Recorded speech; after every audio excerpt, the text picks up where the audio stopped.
no Google Meet, não, depois você me ensina.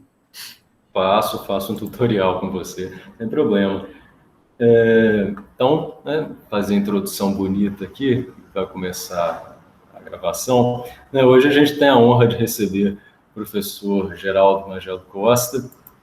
É o nosso segundo seminário desse semestre, né, seminário de verdade, assim, né, com um professor expositor.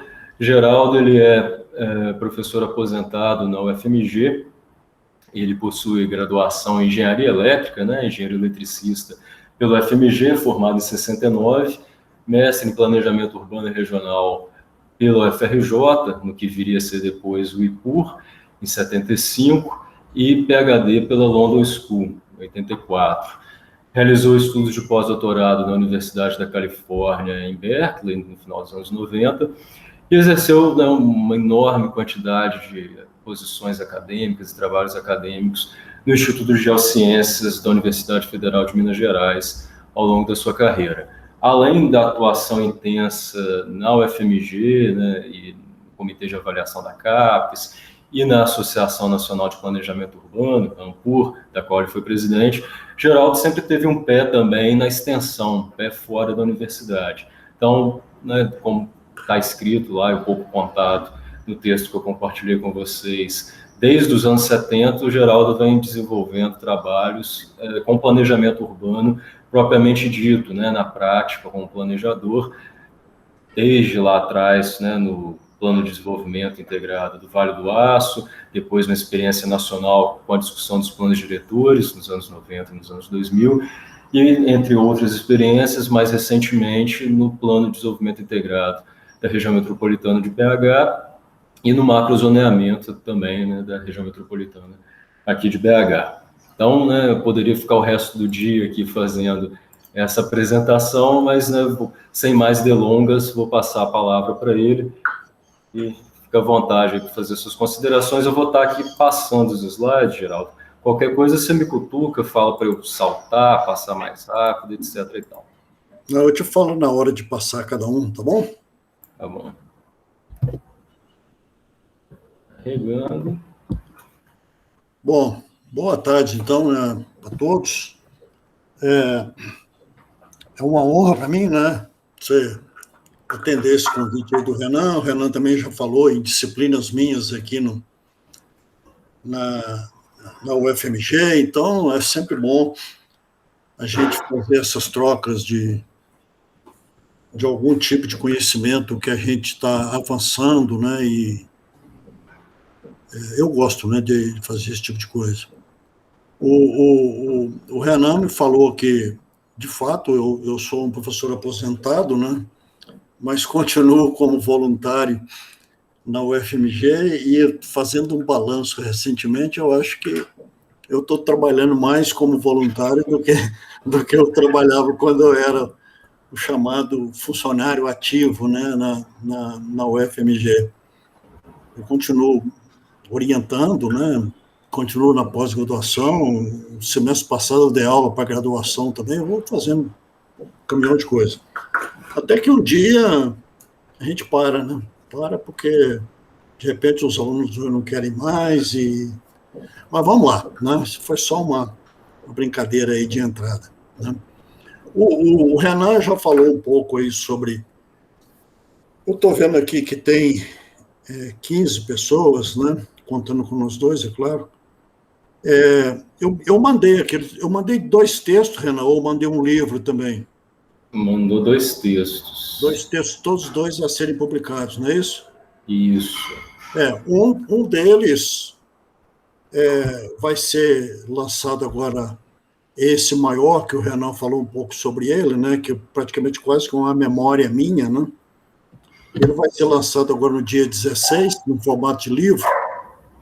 É uma palestra que eu fiz e depois eu fiz uma transcrição, mas a transcrição saiu muito maior do que a palestra que eu tinha feito. Mas eu gostei de ter feito isso porque me ajudou a organizar as minhas ideias. Eu não sei se todo mundo leu, e lá eu tento associar, né, um pouco aí da minha trajetória com essa discussão sobre as práticas, sobre as metodologias, sobre as teorias de planejamento, né? Então, nesse formato, permite a gente fazer esses balanços que eu acho que são importantes, né? E o outro é uma discussão mais metodológica, né? Que eu falo sobre a mudança aí de uma abordagem multidisciplinar para uma transdisciplinar, não é isso?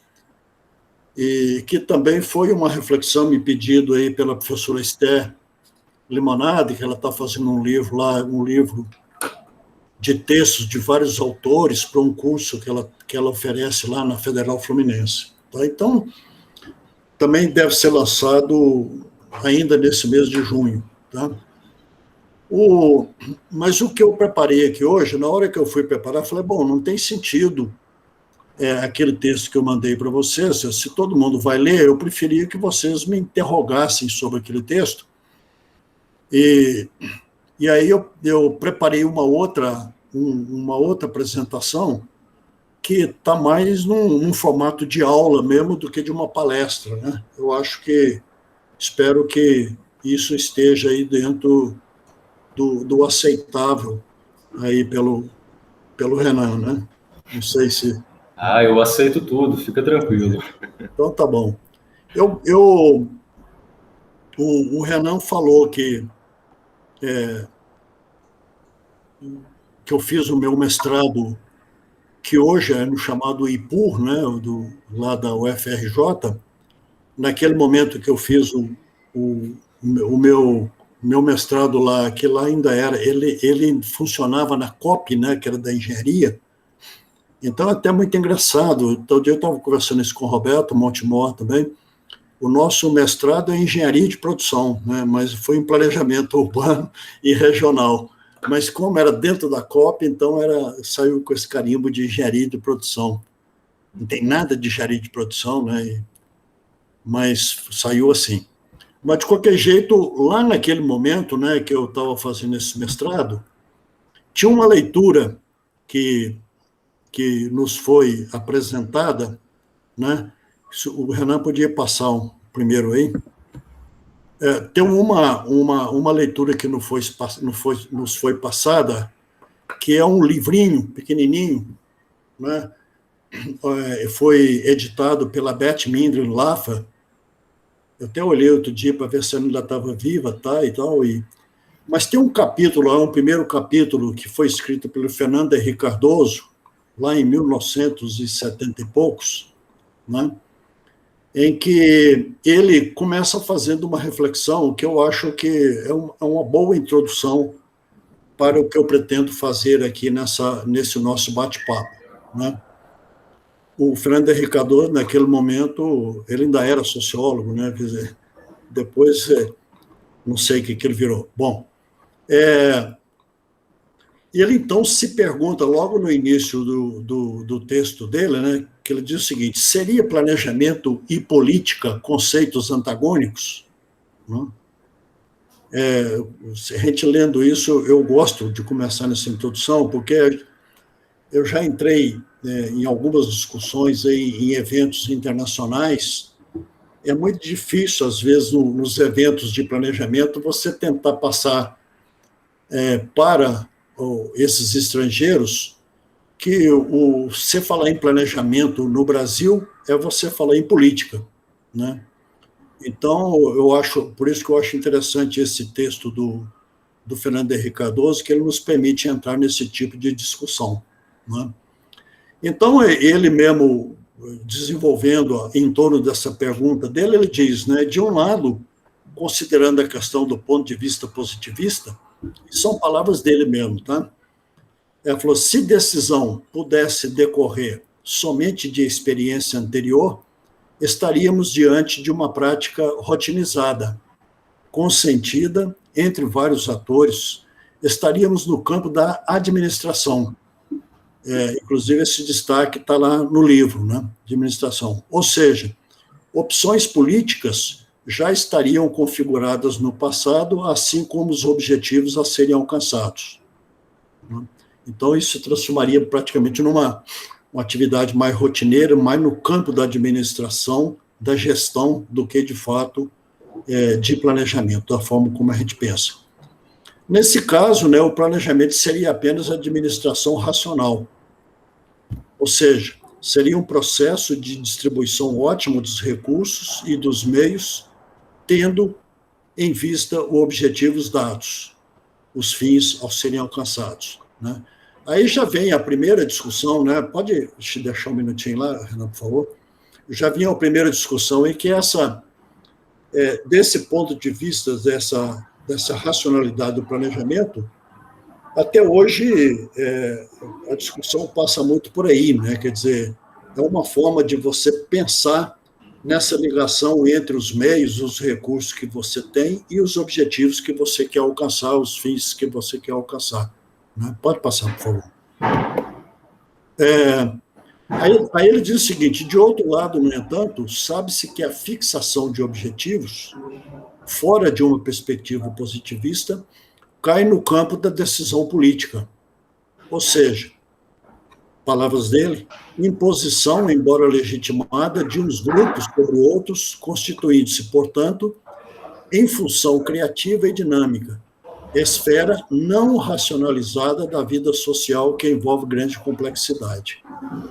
E a partir daí, então, ele começa a fazer uma discussão, apesar de ser bastante ligeira, né, sobre o planejamento no socialismo, naquele momento, nos anos 70, né, você podia falar ainda na existência daquele socialismo, né, que vem lá do leste europeu, da União Soviética, etc., né, e o planejamento no capitalismo. Né? O planejamento no socialismo, passa o próximo, para ver se eu... Não, pode voltar. O planejamento no socialismo, né, como todos nós sabemos, ele é chamado também de planejamento total, né, e porque alguns autores, né, inclusive lá no curso que eu fiz, falavam que ele era, digamos assim, imperativo, né? Eu prefiro chamar de inerente, né? Quer dizer, é inerente ao socialismo um planejamento total, um planejamento, né, abrangente de todas as atividades que diz respeito às atividades do Estado e de governo, etc. Enquanto que o planejamento no capitalismo, ele seria, segundo o que a gente aprendia lá no passado, ele era simplesmente indicativo, né? Indicativo para dizer o seguinte: não, existem aí as forças do mercado, essa coisa toda e tal, mas, na verdade, o Estado, através do planejamento, ele simplesmente faz indicações, né? Mas, na verdade, não é bem assim, né? A gente vai ver que, desde lá, se você pensar, por exemplo, em alguns marcos que exigiram planejamento no capitalismo, né? Desde o Plano Marshall, né? Ou depois nos anos 30, nos Estados Unidos, né? Com o New Deal, quer dizer, já começaram a introduzir questões de planejamento exatamente porque acreditando que, de fato, né, em determinados momentos, principalmente momentos de crise, momentos de recuperação, a função do Estado é importante e ela entra de forma planejada. Né? Vou perder mais tempo com isso, não, depois... Né? Então, lá naquele momento, desculpa, que a gente ficava discutindo isso, né, um esqueminha proposto, né, em termos de como é que seria essa atividade de planejamento, né? Lá a gente está trabalhando com planejamento urbano, planejamento regional. Ele teria, então, né, supostamente, duas partes, né, uma parte política e uma parte técnica, né? Ou seja, os sujeitos do planejamento, sejam eles, né, aqueles que... os sujeitos do Estado, né, principalmente aqueles que encomendam o planejamento, né, encomendam o plano, seriam responsáveis, digamos, pela parte política disso, eles traçariam objetivos, né? Esse objetivo, então, seria entregue aí para os planejadores, né, nessa parte que eles chamam de parte técnica. E esses planejadores, né, eles fazem planos, programas, projetos, com base aí numa imagem idealizada do objeto. Né? Isso é muito comum quando você pega, por exemplo, no urbanismo, né, que tem muito aí de um desenho da cidade por parte dos arquitetos. Eles idealizam uma cidade, né, e a partir dessa idealização eles traçam um plano para atingir aquela idealização, aquela imagem prevista, né? Pode passar. O que não é mesmo. Tem alguém aí com você que tem será que tem algum microfone aberto que está interferindo? Vai. Deixa eu fazer uma coisa aqui. Ô, Renan, você pode ficar com a imagem. Renan.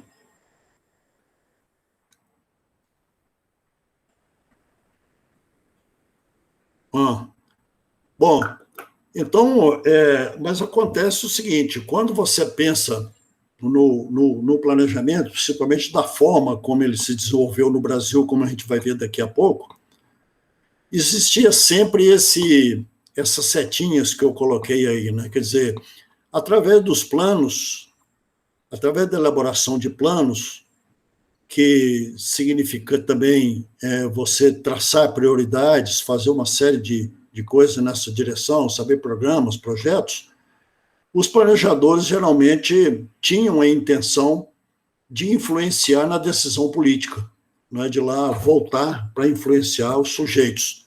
Né, os sujeitos poderiam até estabelecer determinados objetivos, mas os técnicos, lá do alto da sua sabedoria, disseram, não, nós fizemos um plano aqui, desculpem, nós fizemos um plano a partir de um diagnóstico amplo, essa coisa toda e tal, e chegamos à conclusão que, na verdade, os objetivos podiam ser outros. Né? É só...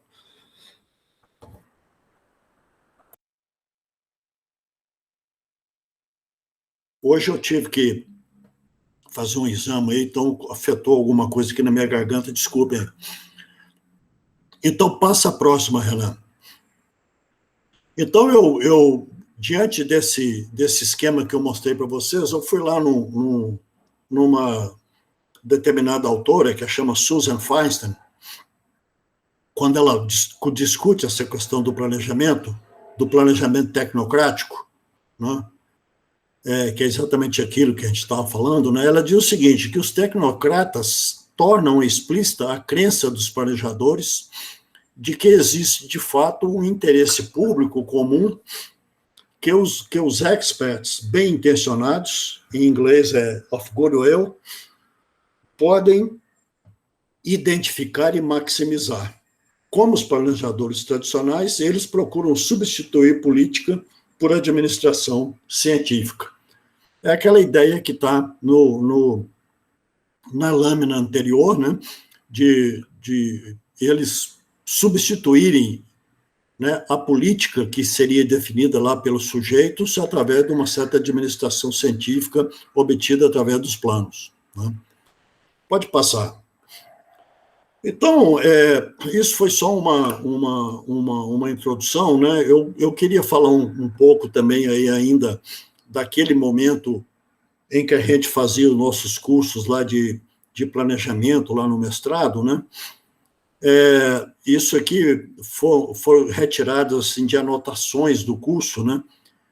Naquele momento se falava em metodologias do planejamento e diferenciavam, né, ou pelo menos listavam essas 3 metodologias que eram talvez mais utilizadas naquele momento, né? Que seria aí o chamado planejamento incremental, o planejamento compreensivo, o planejamento estrutural e o advocacional. Né? Pode passar. O incremental, né, ele também, às vezes, ele é chamado de projeto por projeto, né? Ele o foco está nos meios existentes ou disponíveis, ou seja, os objetivos não são de longo prazo, mas constantemente reconsiderados. É como se você tivesse ou projeto por projeto, ou elaborando plano, né, ou elaborando propostas de investimentos, né, no dia a dia, né, quer dizer, eu fico pensando que talvez aí como um exemplo de planejamento incremental seria isso hoje que a gente chama dos orçamentos plurianuais, né, que na verdade não tem nenhuma intenção de intervir de fato com mudanças e coisas desse tipo, né, é muito mais uma administração dos recursos, dos meios disponíveis através de uma ação planejada no curto prazo, né? A escolha dos meios e fins, ela é feita simultaneamente, ou seja, você não pode escolher fins que não caibam dentro dos meios que estão disponíveis, né? Não se procura resolver todos os problemas e sim reduzir a sua dimensão. Não se tenta compreender e conhecer toda a realidade a ser planejada. Enfim, não entraria como objetivo qualquer tipo de mudança estrutural ou radical, né? Se você pensar aí nesse chamado planejamento incremental. Eu estou só colocando isso, porque, na verdade, se você olhar a experiência de planejamento no Brasil, né, planejamento urbano, planejamento regional, dificilmente a gente vai encontrar um exemplo de planejamento incremental, né? Mas muito mais o que está na página seguinte agora, né, que é o chamado planejamento compreensivo, né, que é também chamado de lá naquele momento se falava isso, né, um modelo racional abrangente, integral global, racional integral ou racional dedutivo, né? Por mim, eu acho que o racional dedutivo talvez fosse o mais indicado, porque, na verdade, ele é muito baseado nessa ideia de um diagnóstico compreensivo, né, a partir do qual você vai deduzindo, né, prioridades e tal, e chega lá no final naquelas indicações. Opa! O foco está mais nos fins, né? Se você vai fazer uma análise abrangente, né? Geralmente você tem aí, se você olha tudo, né, que está no seu objeto lá que você está planejando, né? Certamente você vai encontrar ali uma série de problemas, uma série de outras coisas, quer dizer, uma coisa bastante compreensiva. Essa que é a ideia da compreensividade, né? Uma tradução do inglês, do comprehensive, de compreensividade, né? Das coisas, né? Dos problemas, etc. Os meios seriam estabelecidos de acordo com os fins, né? Envolvendo, portanto, um complexo processo de seleção de prioridades. Eu tentei aí botar como é que seria uma sequência disso, né? Você teria, então, uma fixação de objetivos a serem alcançados, o levantamento de todas as alternativas possíveis para a consecução de tais objetivos, a partir de um diagnóstico abrangente, compreensivo, a análise das alternativas, né, visando avaliar sua eficiência diante dos objetivos selecionados, a seleção das alternativas que mais se aproximam da otimização dos objetivos e, né, aquela chamada avaliação ex ante, que geralmente consta desses planos, né, avaliação dos efeitos sobre o objeto planificado que serão causados pela escolha da alternativa, né, se você tenta simular quais seriam esses efeitos. Pode passar, Renan. O planejamento estrutural, né, também se falava, né, se discutia a possibilidade disso, né, que a preocupação, então, estaria simultaneamente aí nos meios e nos fins, né, juntando aí a ideia da racionalidade formal com uma racionalidade substantiva, e seria de longo prazo, né, diferentemente do incrementalismo, uma vez que se propõe a mudanças estruturais. O importante, então, nesse estrutural, né, seria a identificação de variáveis estratégicas para a mudança, né?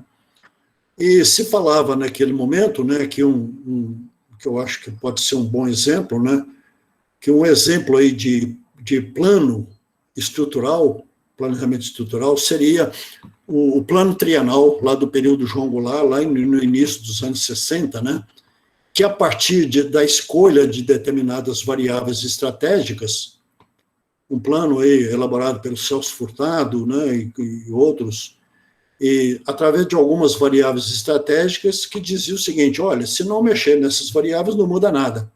Né? Então, aí vinha aquela ideia das chamadas...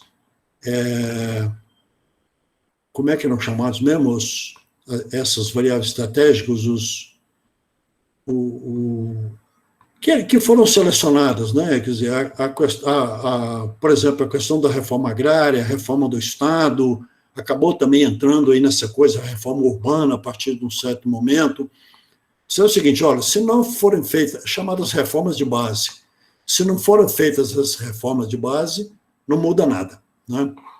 Eu não tenho avaliação do plano, tá? Na verdade, ele não foi implementado, mesmo porque o João Goulart caiu, né, com a ditadura militar, mas é um exemplo, né, do que poderia ser uma tentativa de você tentar introduzir algumas mudanças mais significativas, estruturais, a partir de uma ação planejada por parte do Estado. Exige, como no planejamento compreensivo, claro, o conhecimento mais abrangente da realidade. Pode passar, irmão. E aí veio o tal de advocacy planning, né, que eu pensei que isso tinha desaparecido, porque, na verdade, no Brasil, a gente trabalha muito com a ideia do planejamento participativo, né?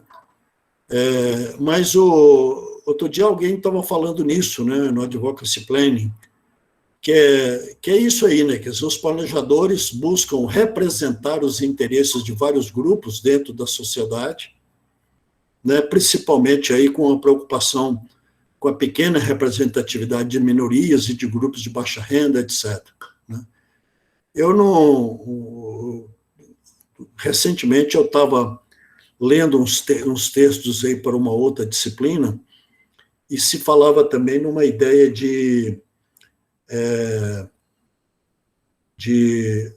ao invés de falar na advocacia, né, como se fosse um advogado, se falava uma espécie de uma diplomacia, né, como uma forma também de você, digamos, interferir em conflitos, né, a favor de determinados grupos, etc, etc. Podemos passar. Aqui eu fiz um pequeno parênteses, porque eu estou falando aí de planejamento, e quando a gente vai ver que o planejamento, não sei se vocês leram um texto do Roberto, muito bom, Roberto Montemor, sobre esse aí que ele chama do urbanismo ou planejamento urbano, né? Como nós vamos entrar no planejamento urbano daqui a pouco, eu fiz aqui um pequeno resgate da discussão sobre a questão do urbanismo, mas são só 3 slides, você quer passar aí? Eu peguei aqui uma crítica do Manuel Castells, lá em 1978, nesse livro dele que chama City, Class and Power. Lá naquele momento em que ele está fazendo a crítica da sociologia urbana, que vigorava, né, nos anos 70, principalmente na França, né, ele diz que era uma sociologia muito baseada aí na escola de Chicago, muito tradicional, que ele diz o seguinte, que geralmente esse tipo de abordagem, e que envolvia aí, inclusive, o conhecimento da realidade urbana, da realidade espacial, ele diz que geralmente essas teorias, elas seguiam esse caminho, né? Você observa que tem um progresso tecnológico, esse progresso tecnológico leva à concentração urbana, e essa concentração urbana estaria levando a uma certa desorganização social. Ou, em outras palavras, né, quer dizer, o progresso tecnológico, a tecnologia, resultaria na dominação do meio artificial sobre o meio natural, que levaria aí um certo desarranjo da natureza humana. Enfim, seria isso aí, né? Tecnologia, espaço e sociedade, né? E, de novo, né, quer dizer, progresso tecnológico, concentração urbana, desorganização social. Pode passar. O que o Castells chama... Não, pode deixar aquela lá. Aí. O que o Castells chama atenção é que, na verdade, que esse caminho é o caminho equivocado, né? Quer dizer, na medida em que dificilmente, né, você consegue separar essa coisa que seria o espaço de sociedade. Quer dizer, o espaço, da forma como a gente trabalha com ele, que é o espaço socialmente produzido, com seus sujeitos lá, com as suas agentes de produção, né? Ou então aquilo que o Milton Santos chama do território usado, né? É uma forma de expressão da sociedade. Né? Então, quer dizer, o que eu falo é o seguinte, olha, você não consegue separar essas duas coisas. Ele não está se propondo você inverter, né? Quer dizer, mesmo porque é uma impossibilidade, você sair, começar a pensar na sociedade e cair na tecnologia. Mas ele chama ele tem uma preocupação de que isso acabou levando a determinadas formas de intervenção. Né? Pode passar. Que ele coloca da seguinte forma, né? E de acordo com Castells, esse enfoque aplicado aos problemas urbanos tem efeitos práticos importantes, que as contradições sociais são encobertas.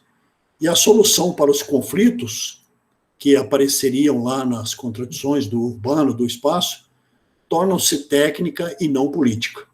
Tá? E aí eu tenho outra passagem do Roberto também, que vai nessa mesma direção, do Roberto Montemor, falando sobre o urbanismo, né? Que ele diz o seguinte, diversas correntes se formaram aí no Brasil, né, sob diferentes enfoques, mas sempre partindo do princípio de que a industrialização gerou uma desordem social, né, aquela industrialização é tecnologia, né, gerou uma desorganização social e urbana, a qual deveria ser imposta ou aposta uma nova ordem espacial.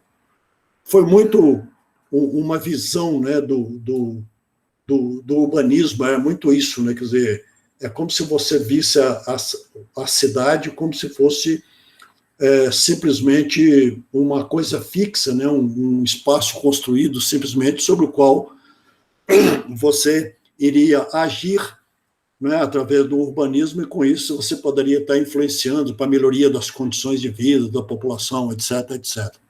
Em outras palavras, né, está implícito nessa relação causal, que é um espaço urbano reorganizado, por meio do planejamento ou de uma política estatal, seria capaz de introduzir mudanças sociais significativas. Vamos embora. Isso aqui é só para mostrar um caminho que geralmente eu sigo quando eu estou falando sobre essa história do planejamento, né? Começa lá nos anos 70, tá, com essa história de um planejamento local. Nós entramos aqui nos anos 80 com no momento aí da Constituição, com os movimentos sociais, que levam a certa democratização, levam uma autonomia municipal, uma rejeição ao planejamento centralizado, e, por outro lado, você começa a assistir também um processo de globalização, ou uma quebra das barreiras espaciais, como o David Harvey fala, e essa globalização e quebra das barreiras espaciais acabaram aí nos anos 90, e junto, né, com um processo neoliberal, acabam levando aí uma formação, né, reforça, né, digamos, essa geopolítica do lugar, né, que começa a competir entre eles. E cá embaixo, que está escrito aí como momento atual, né, talvez não seja tão atual mais, você tem aí já uma política urbana descentralizada, você tem um planejamento e gestão democrático, você tem o planejamento participativo, você tem os planos diretores, e do outro lado, né, talvez aí dentro dessa nova abordagem, né, que vem aí a partir da globalização, da quebra das barreiras espaciais, da competição, começa a surgir também essa ideia do chamado planejamento e gestão estratégico, né, baseado muito aí numa competição entre municípios, estados, etc. Isso acaba levando a conflitos, né?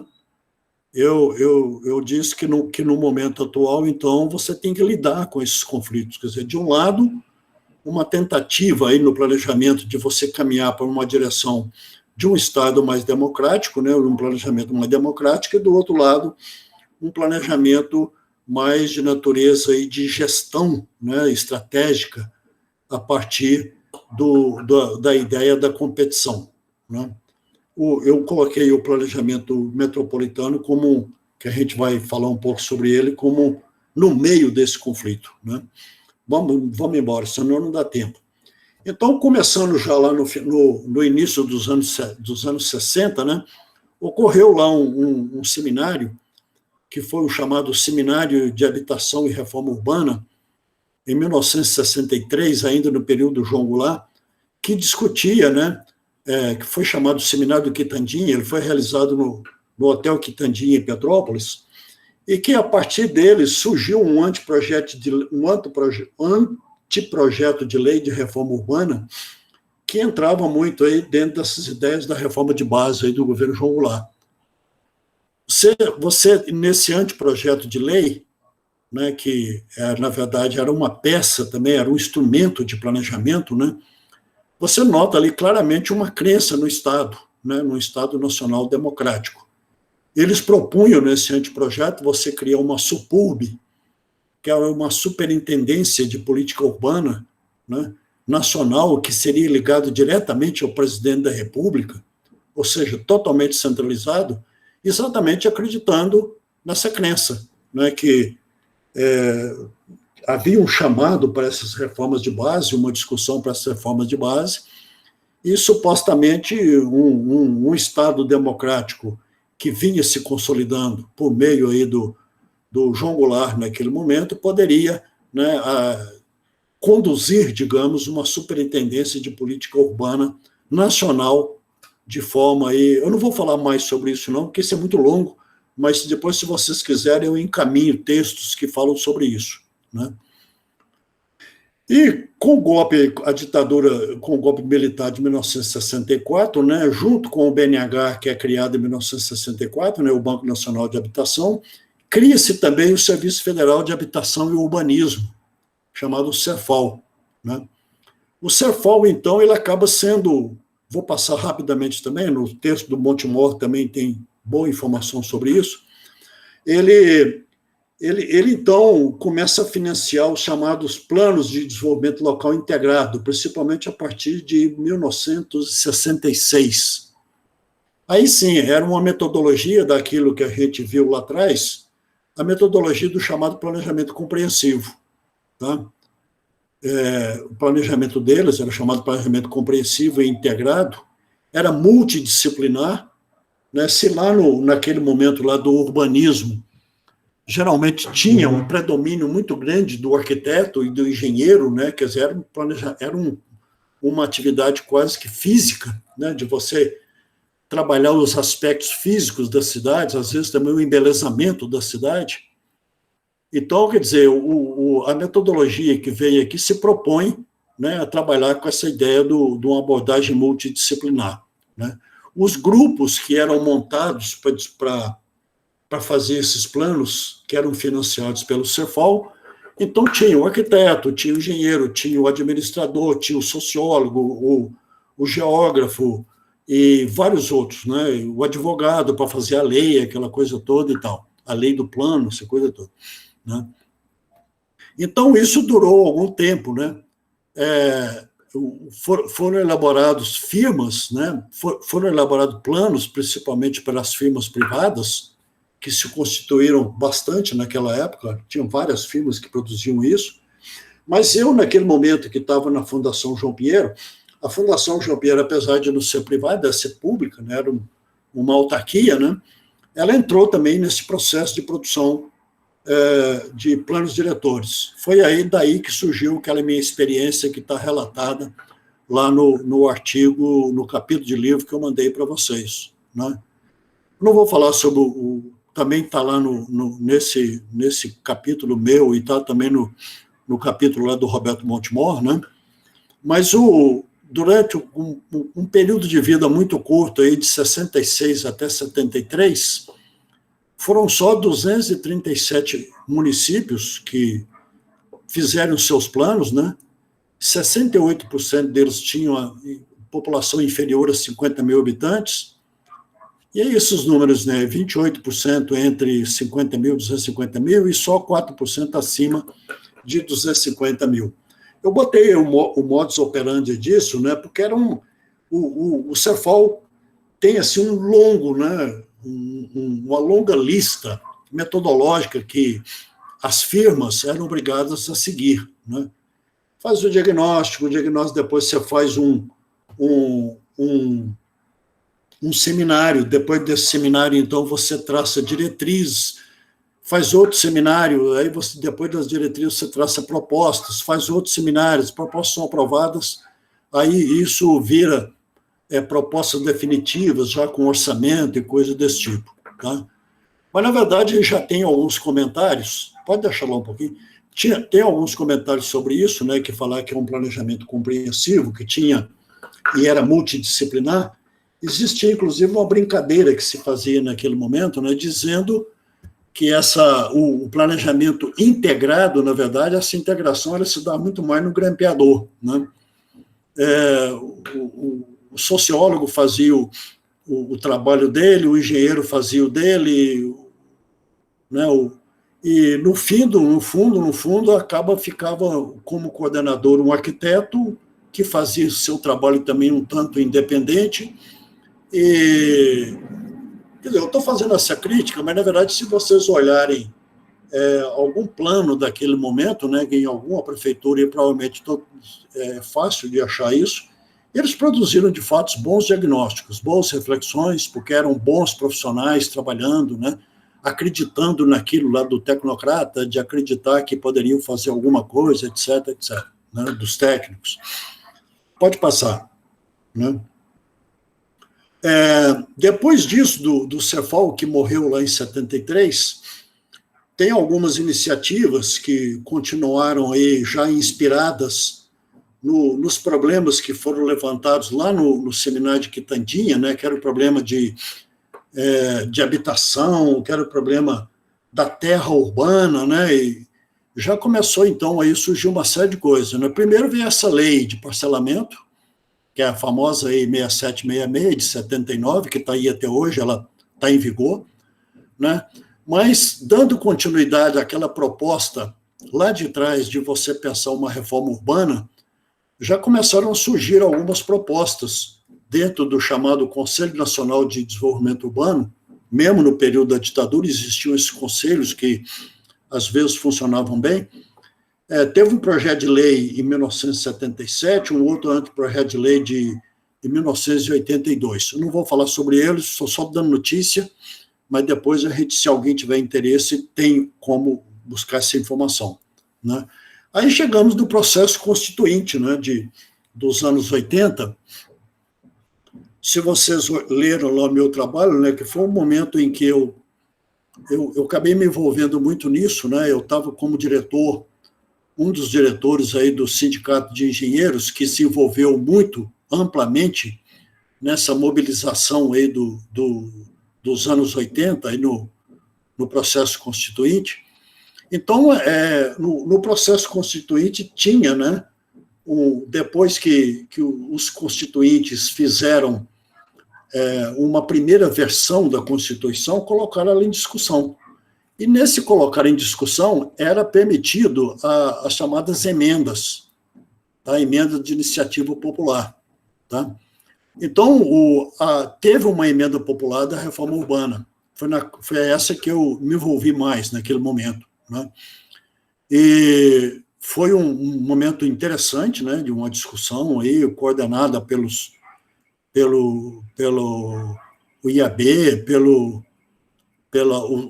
as instituições nacionais dos arquitetos, e também pelos Sem Casa, e vários outros movimentos populares. Então, teve uma mobilização muito interessante que acabou levando a essa emenda.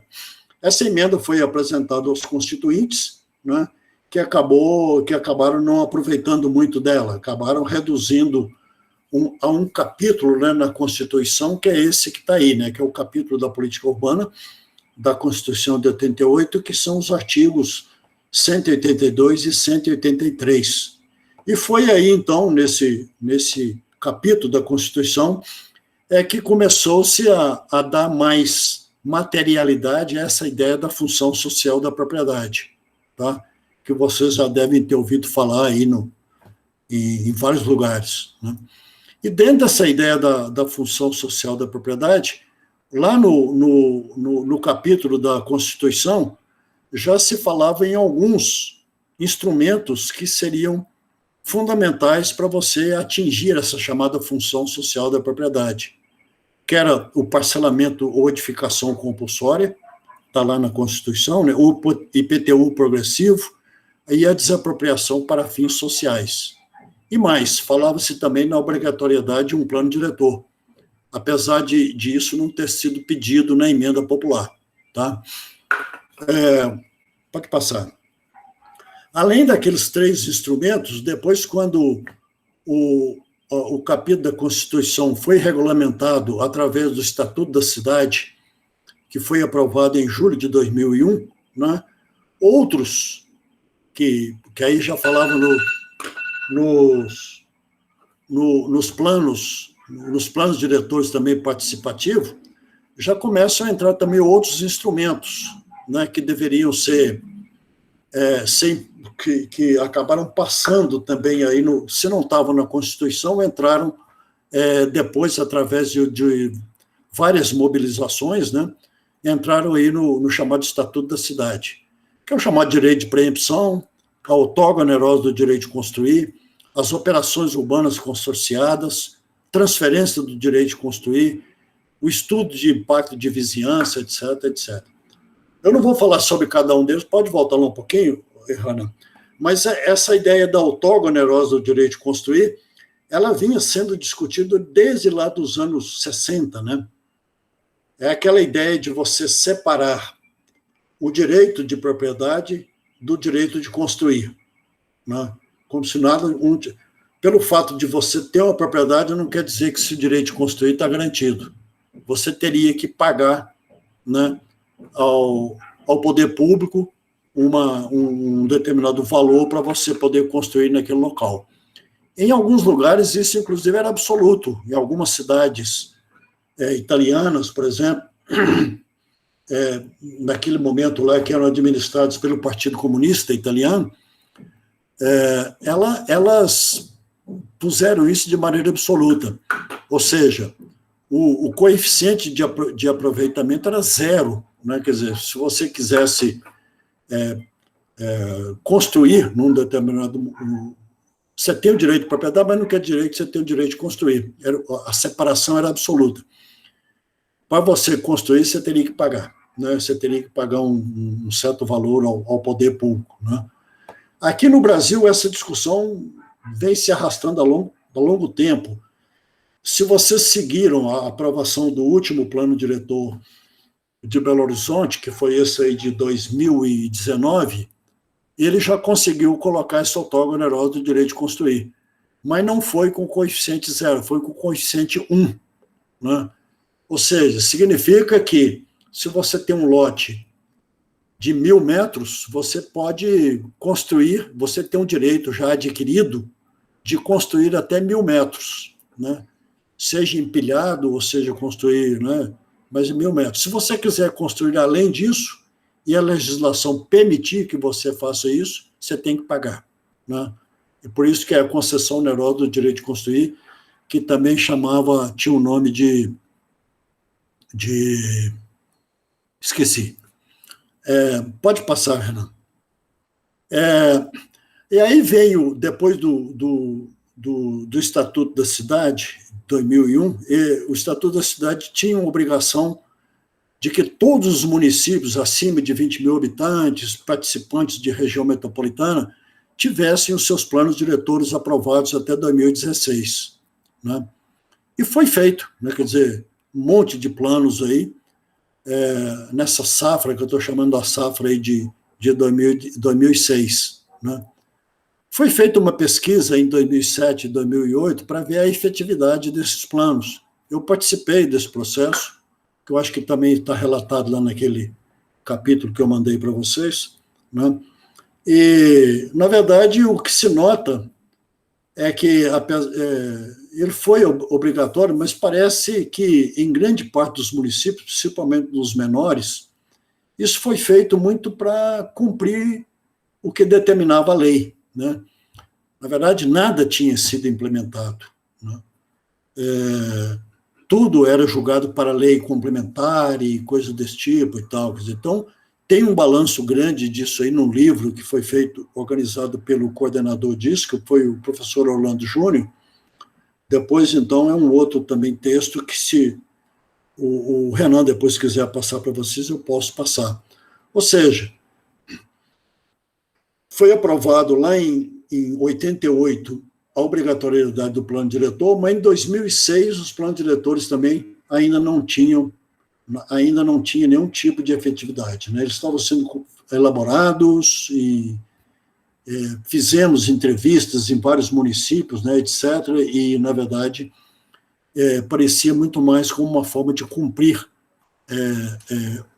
o que determinava a lei, né? E aí, então, quer dizer, pode passar, né? Aí, então, é o seguinte, eu relato lá naquele artigo, naquele capítulo meu, uma espécie de uma certa desilusão que eu tinha com o planejamento, né? Quer dizer, eu comecei lá nos anos 70, na Fundação João Pinheiro como planejador, e trabalhei nisso. Depois também, enquanto eu estava na Fundação João Pinheiro, eu fiz o meu mestrado, fiz o meu doutorado, enquanto eu estava lá, mas trabalhei muito na elaboração de planos, né, que eu relatei aí alguns. O plano do Vale do Aço foi coordenação minha lá, né, lá para o Ipatinga, Coronel Fabriciano e Timóteo, e tinha uma espécie de uma certa desilusão com o planejamento, né? E o meu envolvimento também com a reforma urbana aí nos anos 80 mostrava claramente que existia uma rejeição, né, a essa ideia do planejamento como era feito lá no passado, no período do Cefal, no período do Plambel, aqui na região metropolitana de Belo Horizonte.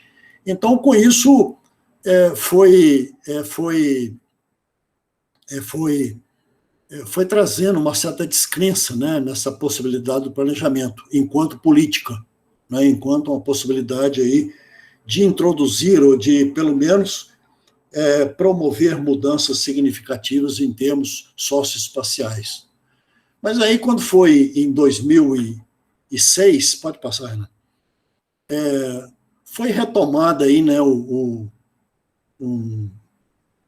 essa discussão metropolitana aqui em Minas Gerais. O Plambel, que era o órgão, né, executor aí do planejamento da região metropolitana de Belo Horizonte, que foi criada lá em 72, e até 86 ele foi bem ativo, mas depois permaneceu mais 10 anos aí praticamente inativo, e em 96 ele morre, né?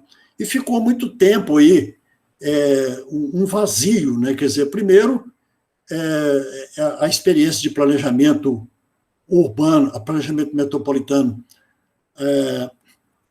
anterior à Constituição de 88, ela passou a ser vista como um entulho lá do período autoritário, do período da ditadura, né?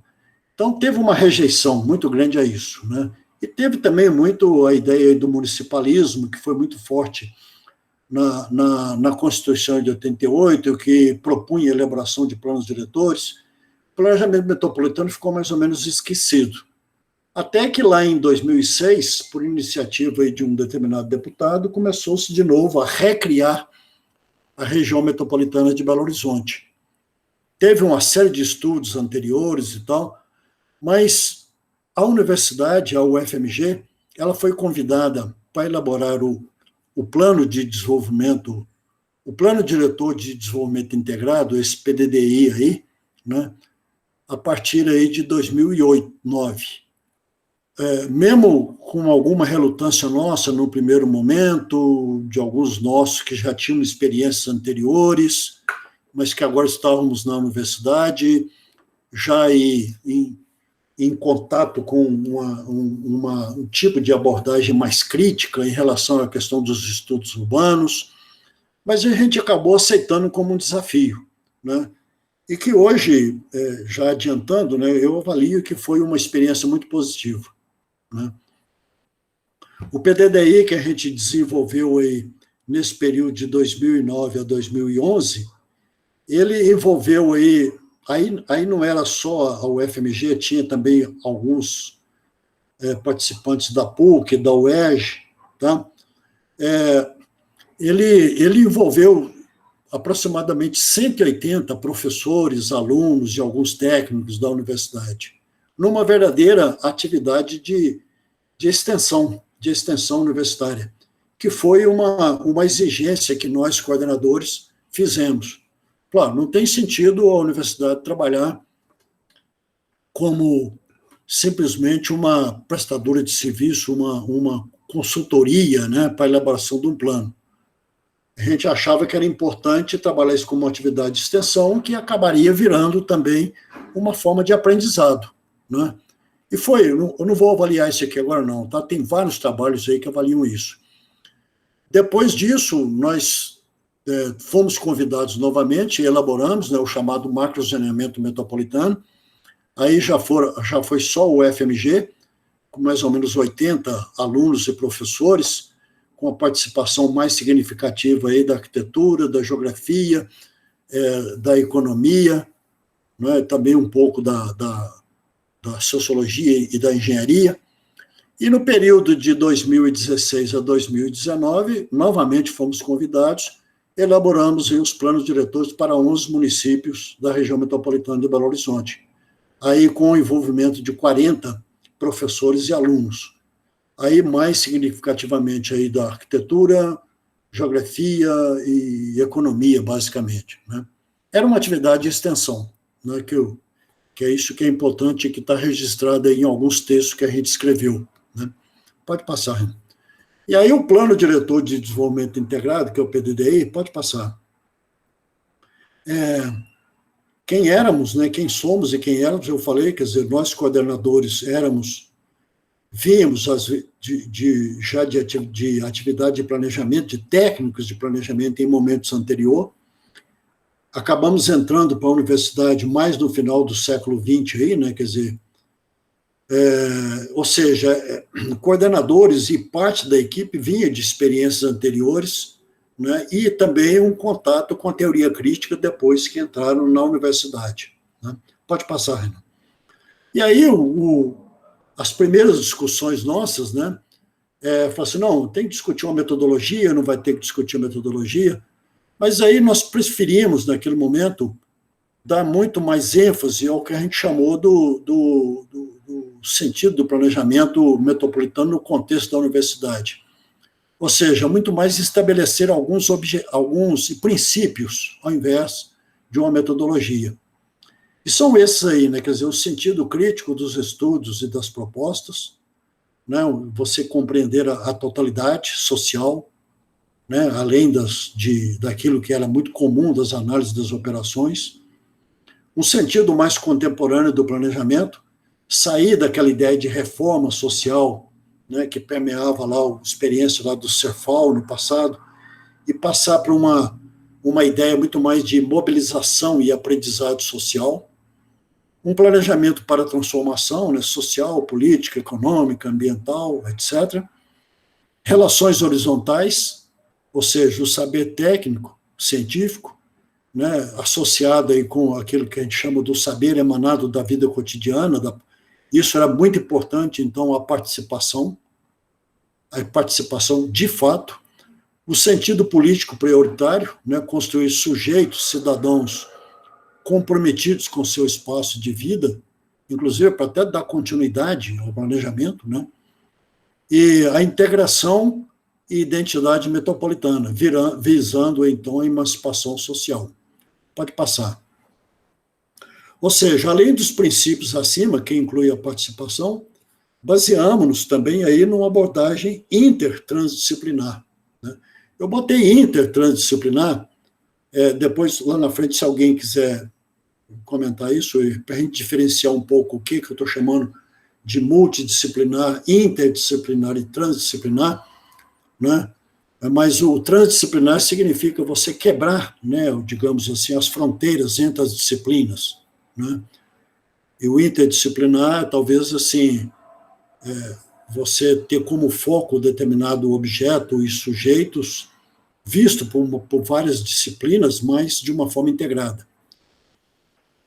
Então, quer dizer, o que coloquei, né, é uma necessidade diante do objeto e dos sujeitos do planejamento, né, que é o espaço socialmente produzido, né, que não é simplesmente um espaço morto, não só um ambiente construído, né, ele é isso aí que o Milton Santos chama de um espaço usado, né, com todos a sua vida cotidiana, com todos os seus agentes, etc, etc.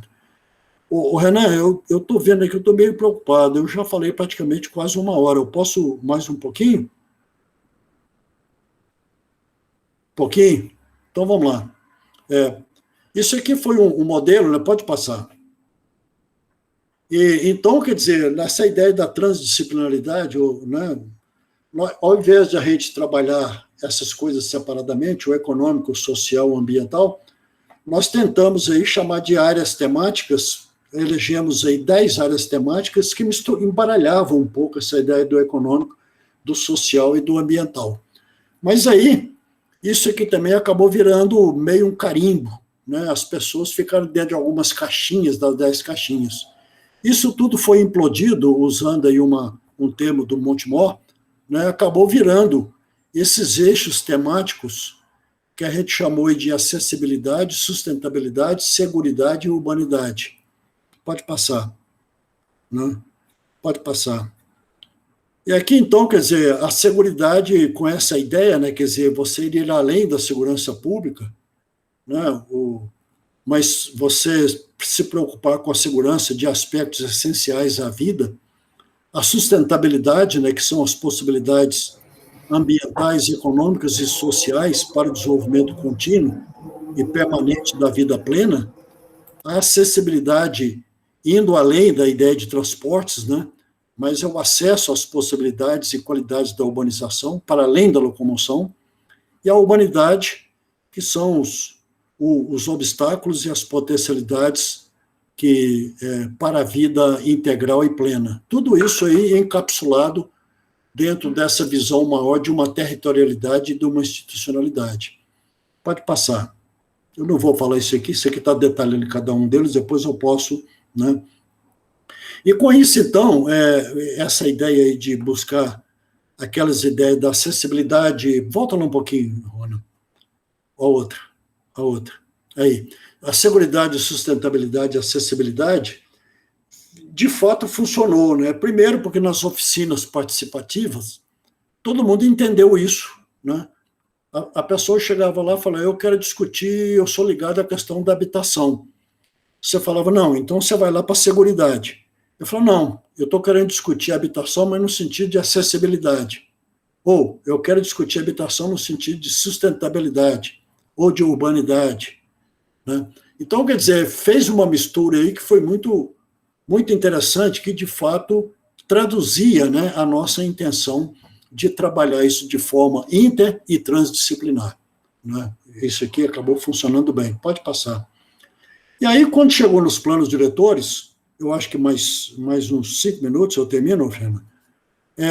Nós, então, fizemos os planos diretores para 11 municípios metropolitanos, mantivemos, e pode passar, mantivemos aqueles mesmos princípios, tá? Aqueles princípios resultado do PDDI.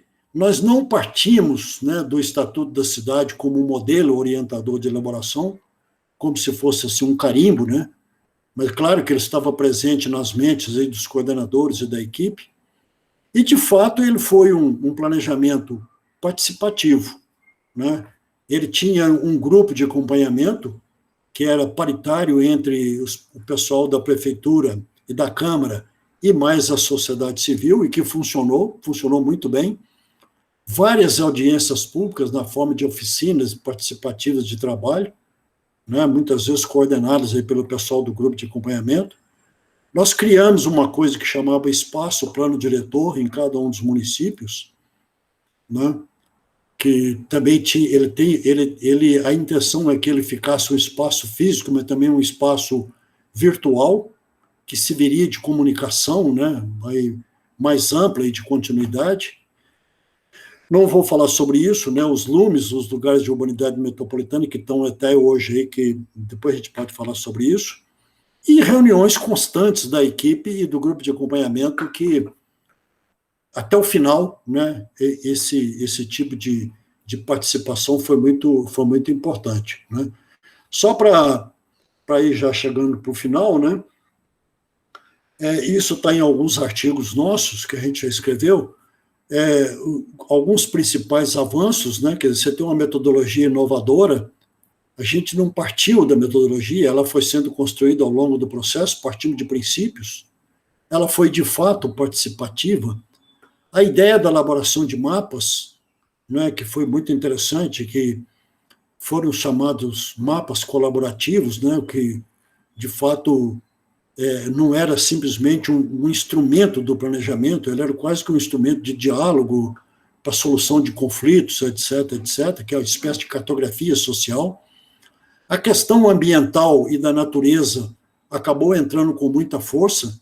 Eu botei aqui comparar com o Estatuto da Cidade, isso é longo, não vou falar, né, porque o Estatuto da Cidade, quando a gente discutia aqui lá da reforma urbana, a reforma urbana era muito voltada para a ideia da terra, né, quer dizer, de você socializar e você, de uma certa forma, democratizar o acesso à terra. Né? A questão ambiental ela foi muito pouco abordada.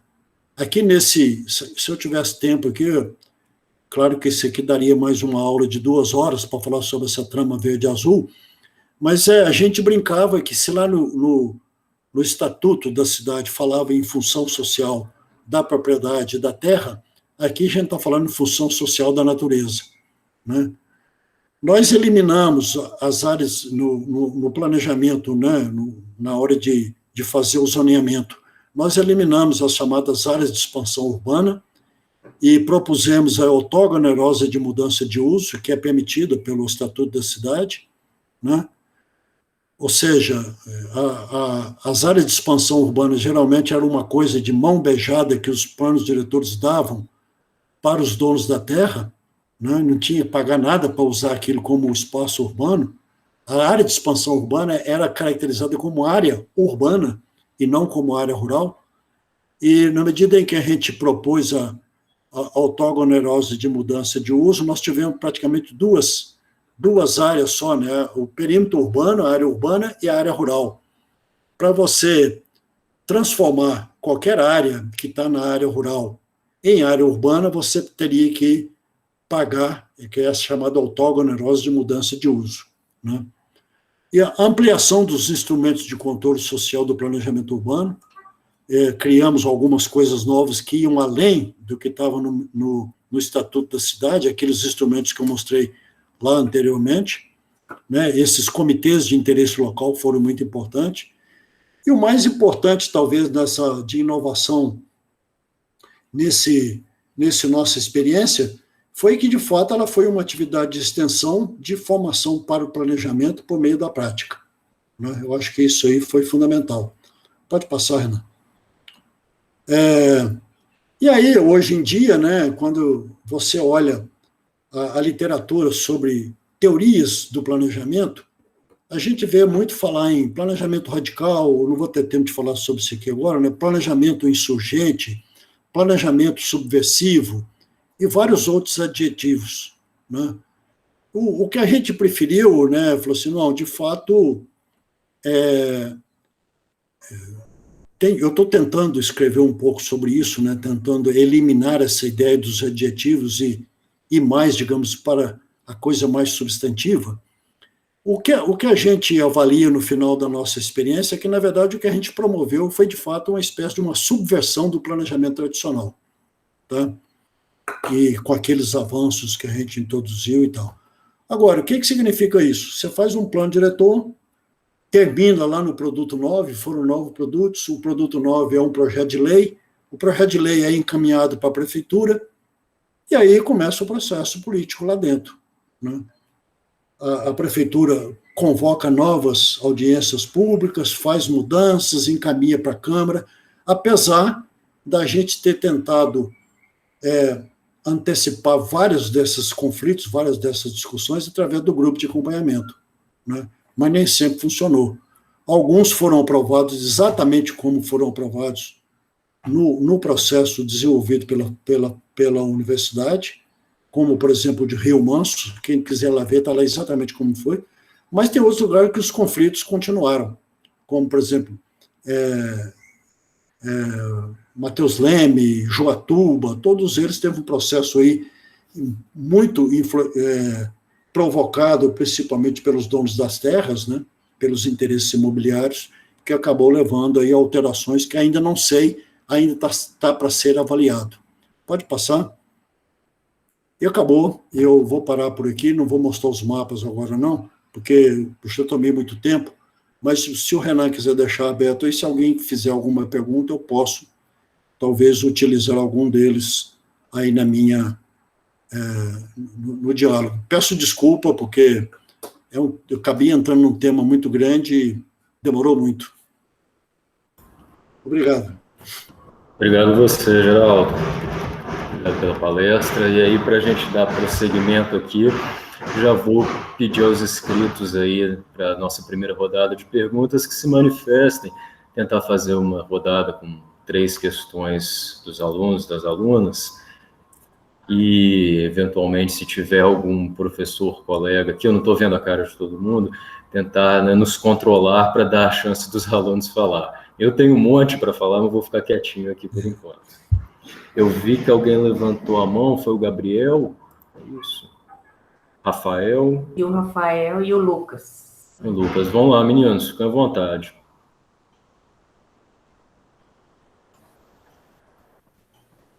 Qual Gabriel? Desculpa.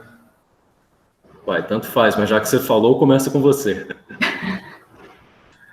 De novo, eu começando. Inicialmente, eu queria agradecer a oportunidade, foi muito boa a palestra, assim, de um altíssimo nível, como todas as outras vêm ocorrendo. Eu quero tentar fazer uma pergunta mais simples e objetiva. Se o professor Geraldo ele tem conhecimento dos... Ele comentou dos planos de planejamento dos países socialistas, eu quero saber se ele tem conhecimento do que a China soltou recentemente, tem um mês ou 2, a respeito dos planos de planejamento do Partido Comunista Chinês, que eles visam os próximos 30 anos de planejamento do país. E como é que ele vê isso, se é necessário, se não é necessário, se só os países ditos socialistas ou de economia mais fechada, de política mais fechada, fazem isso, se isso é necessário. E pegando também nessa linha, por que a gente ainda debate muito Celso Furtado? Ele é muito atual ou é um sebastianismo nosso, uma coisa assim? Por que a gente ainda, toda vez que vai falar de planejamento, a gente fala de Celso Furtado? Ele é importante ou a gente que está viúvo demais de coisa boa recente? Mas é isso, obrigado. Vamos lá, na minha tela aqui, o próximo que aparece é o Rafael. Boa tarde, boa tarde. Queria agradecer também. Assuntos como esse eu consigo ficar o dia inteiro ouvindo, eu acho muito interessante. E minha pergunta a respeito dos planos diretores, que surgiu, eu até comentei isso várias vezes com alguns dos professores aqui, que foi o atrito que deu com o plano diretor de 2019 de BH, com a ortogonerosa, né, o limite de 1%, não, de 1% do aproveitamento do solo, e alguns canais de urbanismo que eu sigo, na época bateu muito em cima disso, falando a respeito do que poderia aumentar bastante o valor do mercado imobiliário da cidade e tudo mais. Eu queria saber do senhor qual a sua opinião, como o senhor enxerga isso, se isso realmente vai acontecer ou não. Porque a acessibilidade é uma questão que eu gosto de estudar, que eu acho interessante, e o plano diretor tem um papel nisso também.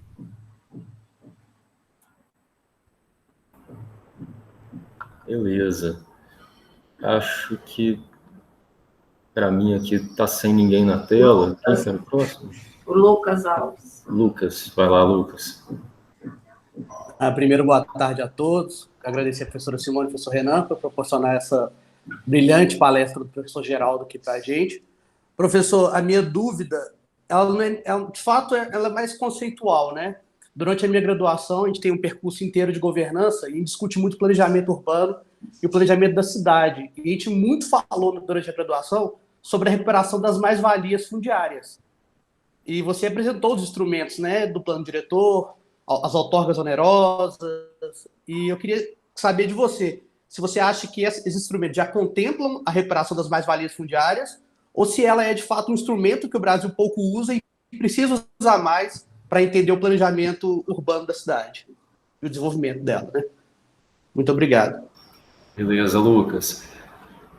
Bom, vamos começar com essas três, que já dá para falar um bocado de coisa. Eu vi aqui só também... acender a luz aqui, peraí. Tranquilo. Que o Lucas Xavier levantou a mão. Não sei se o Walter apertou errado ou se ele realmente tinha levantado. Não, só apertei errado mesmo. Tranquilo, Walter. Vamos lá, Geraldo, fica à vontade. Bom, algumas das perguntas aqui, realmente eu não vou saber responder, né? Quer dizer, comentar sobre isso, né?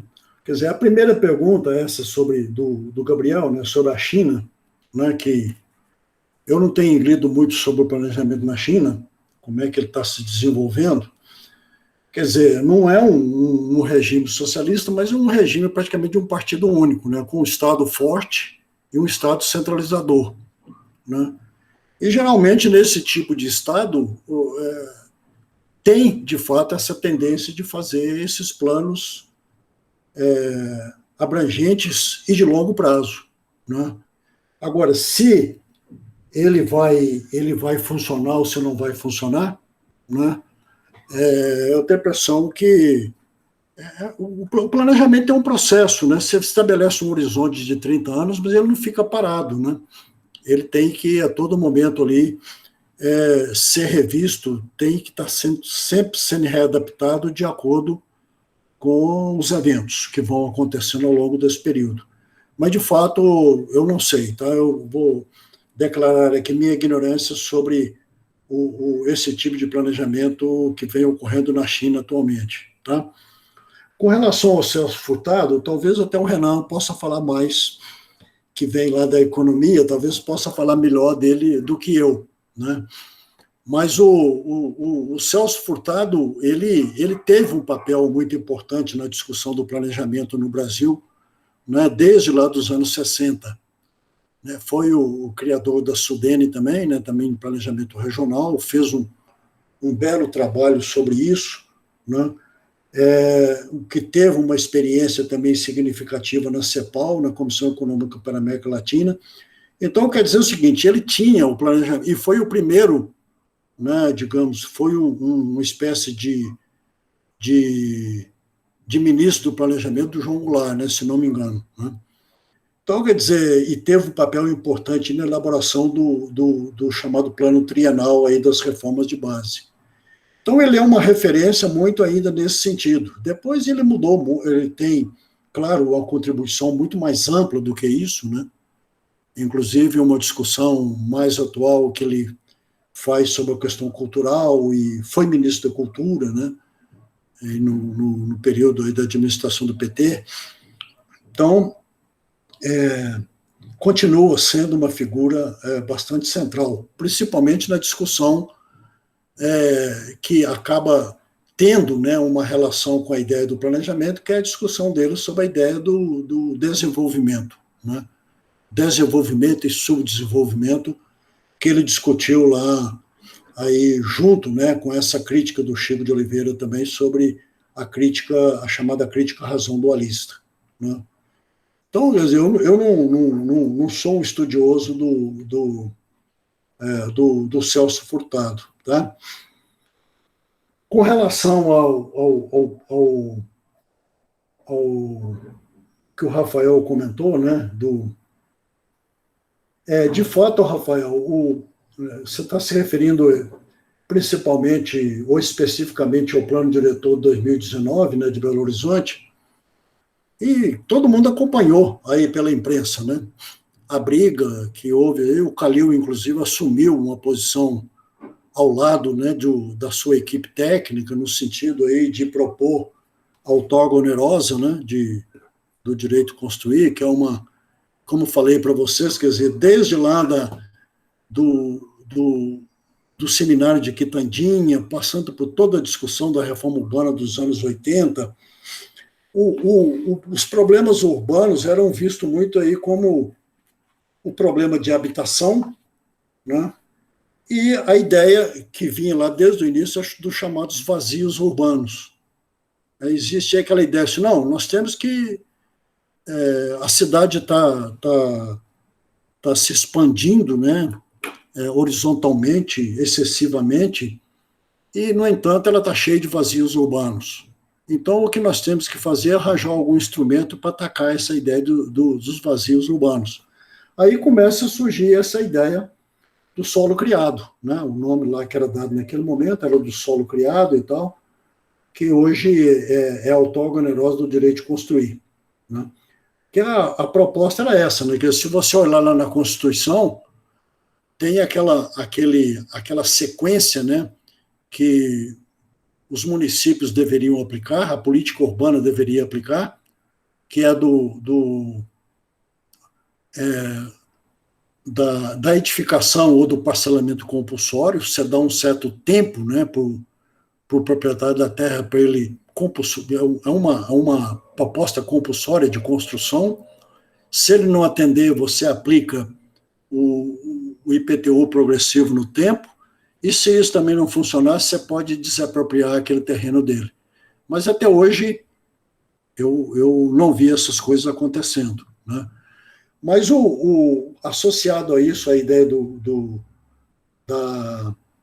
que pode também ser importante aí nisso, eu estou chamando da recuperação da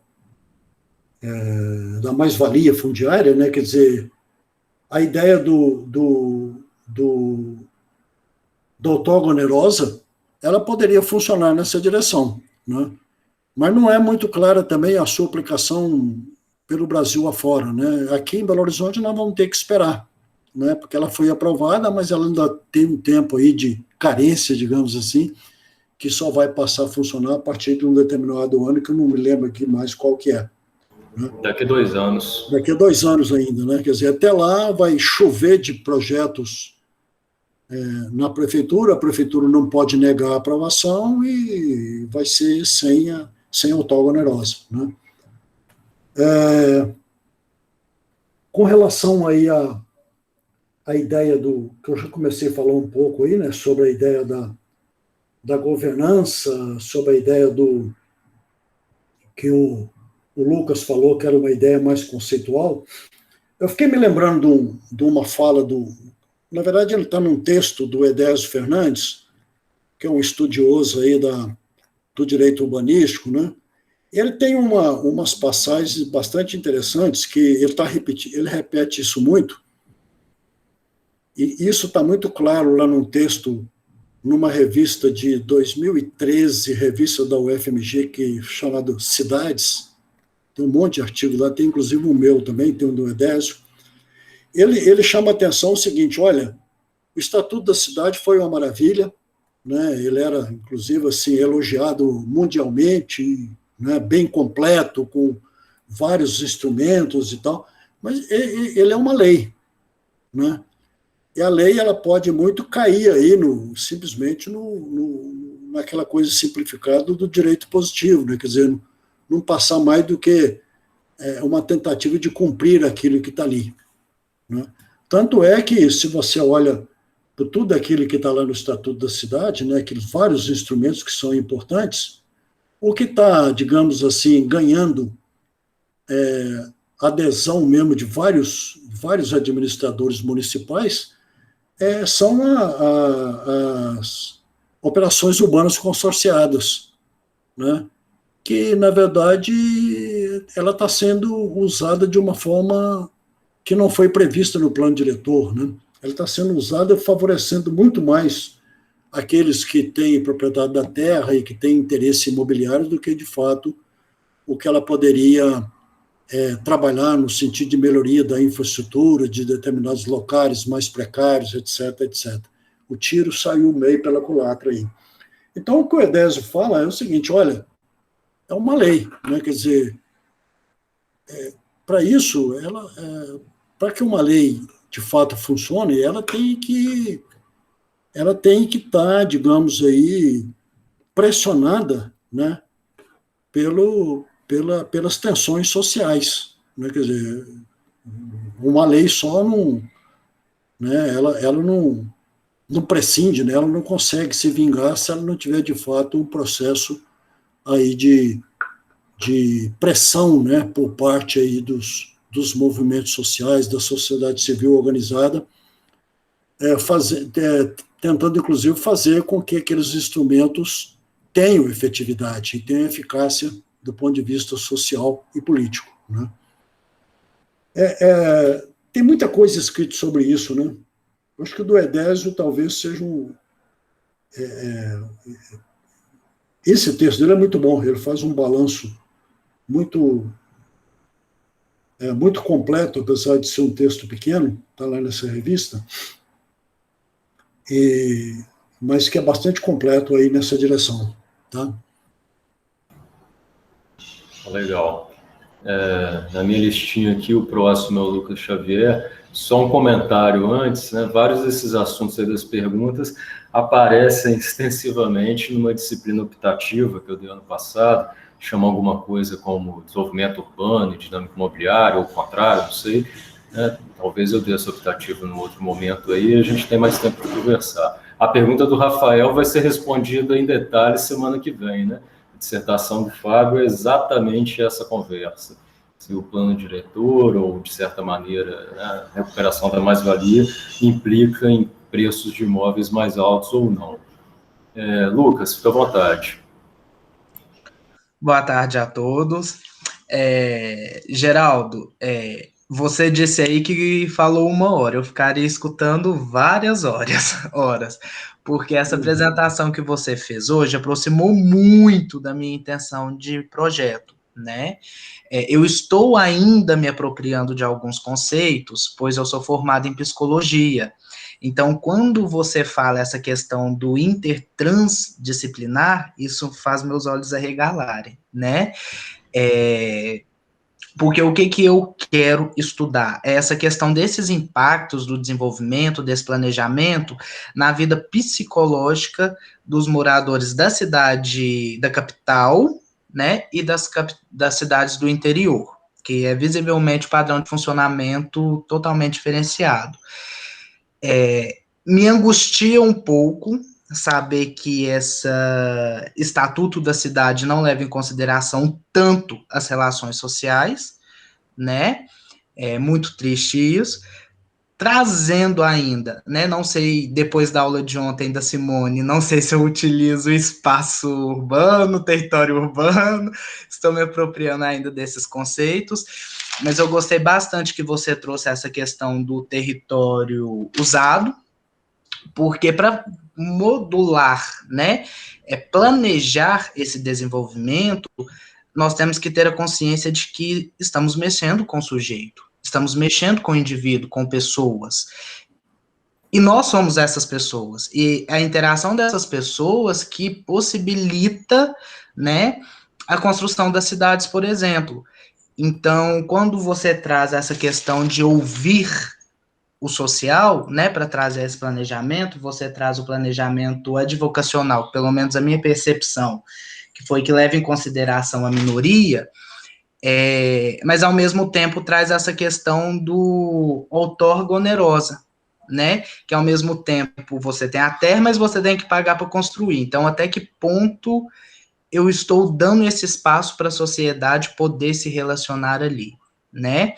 E isso claramente impactua diretamente, né, na condição de vida do sujeito, de saúde psicológica, saúde física, e um pouco, né, que me amparou em sua fala é essa condição que a territorialidade, esse plano, né, o PDDI, ele traz a questão da seguridade, da acessibilidade, que claro que nós sabemos que impactua diretamente com essas questões que eu levantei.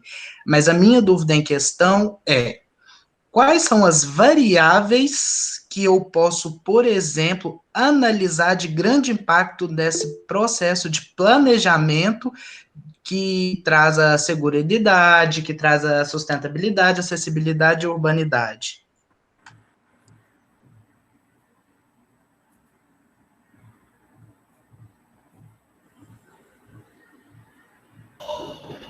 Ok, Lucas. Se a gente não tiver mais inscritos, mais alguém, pessoal?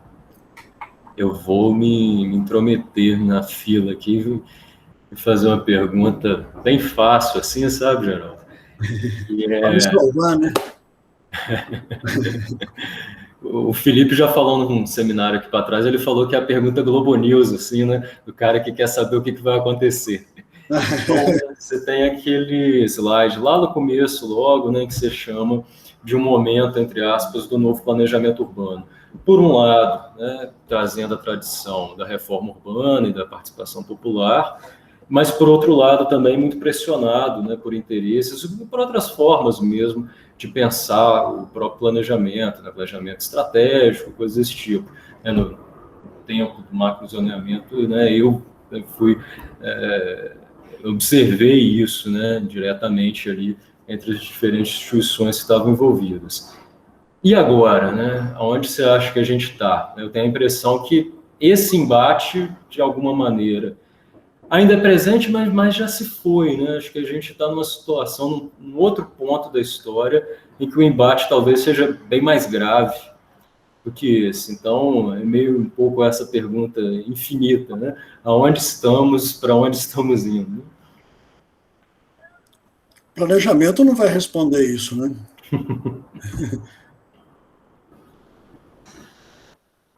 Então, vamos lá. Renan, eu estou tentando me envolver. Deixa eu falar aqui, Lucas, daqui a pouquinho eu falo aí sobre aproveitar que está quente aqui, ó.